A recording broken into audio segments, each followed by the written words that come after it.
6 மாதம் பழுப்பு போட்டாங்கல்ல, அதுலேருந்து இருக்குது. பழுப்பு போடுறேன்னு தோண்டினாங்க, நல்லா இருந்த ரோடு தான். பழுப்பு போடுறேன்னு தோண்டினாங்க, தோண்டினதுலேருந்து சேகடை தண்ணி, அங்கேருந்து சேகடை தண்ணி வந்து இங்கே குட்டை மாதிரி தேங்கிடுது. எல்லா குழந்தைங்களும் உடம்பு சரியில்லாத ஜுரத்தோட கிடக்குது. பெரியவங்க சின்னவங்க எல்லாம் ஜுரத்தோட இருக்கிறாங்க. அது முட்டை போட்டு கிடக்குது, பேரம் பேச்சு எடுத்து கிடக்குது. இந்த கொசுங்க அப்படி ஒரு கணக்கில் இருக்குது, ஒரு கொசு. அதுக்கு எத்தனை நாட்டி சொல்லி சொல்லி பார்த்தா கூட எடுக்கலை.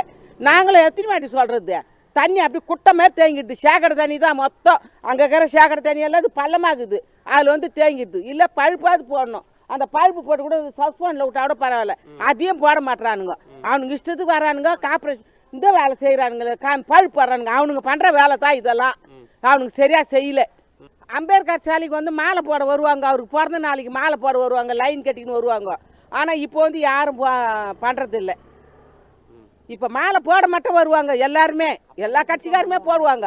ஆனால் வந்து இப்போ வந்து அதை சீர் பண்ண மட்டும் வரமாட்டாங்க. ஆனால் இடம் மட்டும் ஓணும் அவங்களுக்கு. அவருக்கு அம்பேத்கர் பிறந்த நாள் எல்லாம் அப்படி செய்வாங்க.